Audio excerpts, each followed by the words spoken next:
Fire brand రోజా వైసీపీకి దూరం అవుతున్నారా అంటే తాజా పరిణామాలు అవుననే సమాధానం ఇస్తున్నాయి. మాజీ మంత్రి వైసీపీ మహిళా నేత రోజా వైసీపీని వీడి ఓ తమిళ పార్టీలో చేరబోతారనే ప్రచారం కొద్ది రోజులుగా సాగుతోంది. తాజాగా తన సామాజిక మాధ్యమాల ఖాతాల్లో పార్టీ అధినేత జగన్ ను అన్ఫాలో చేశారు. ఆయా ఖాతాల్లో వైసీపీ పేరు, జగన్ ఫోటోలను కూడా తొలగించారు. దీంతో ఆమె పార్టీ మారడం ఖాయమనే చర్చ ఈ మధ్య ఊపందుకున్నాయి. తెలుగుదేశం పార్టీతో రోజా రాజకీయ జీవితం ప్రారంభమైంది. ఆ పార్టీ తరపున పోటీ చేసినప్పటికీ రోజా గెలవలేకపోయింది. ఆ తర్వాత వైసీపీలో చేరి 2 సార్లు ఎమ్మెల్యేగా గెలుపొందారు. మంత్రిగా కూడా పనిచేశారు. గత ఎన్నికల్లో ఓడిపోయినప్పటి నుంచి ఆమె క్రియాశీల రాజకీయాలకు దూరంగా ఉంటున్నారు. తమిళనాడు ఆలయాల్లో ఎక్కువగా కనిపిస్తున్నారు. దీంతో తమిళనాడు రాజకీయాలకు దగ్గరవుతున్నారనే వార్తలు వచ్చాయి. అక్కడ అరంగేట్రం చేసేందుకు అనుకూలమైన నియోజకవర్గాన్ని ఎంపిక చేసుకునే పనిలో ఉన్నారని సమాచారం.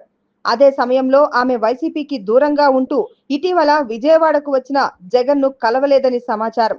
పైగా ఫలితాలు వచ్చినప్పుడు అధికార పార్టీపై ఎలాంటి విమర్శలు చేయలేదు.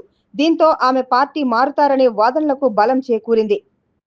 గతంలో రోజా టీడీపీలోని అంతర్గత పోరులో ఇమడలేక వైసీపీలో చేరారు. అక్కడ కూడా ఆమెకు అదే సమస్య ఎదురైంది. ఎన్నికలకు ముందు పార్టీలోని ప్రధాన వర్గం వ్యతిరేకంగా తయారైంది. సీటు ఇవ్వకూడదంటూ అధిష్టానం ఎదుట మొరపెట్టుకున్నారు. తెలుగుదేశం పార్టీపై ఒంటికాలిపై లేచి విమర్శలు గుప్పిస్తుండటంతో ఆమెకు మూడోసారి సీటు దక్కింది. తన వ్యతిరేకత వర్గం సహకరించడం లేదంటూ రోజా గతంలో వాపోయారు.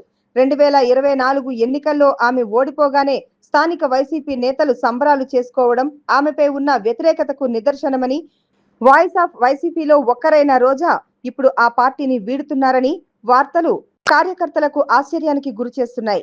తన సోషల్ మీడియా ఖాతాలో నుంచి జగన్ ఫోటోలు, వైసీపీ గుర్తులు తొలగించడం ఆ పార్టీ క్యాడర్ కు మింగుడు పడడం లేదు. రోజా తీసుకునే నిర్ణయంపై అందరూ ఆసక్తిగా ఎదురుచూస్తున్నారు.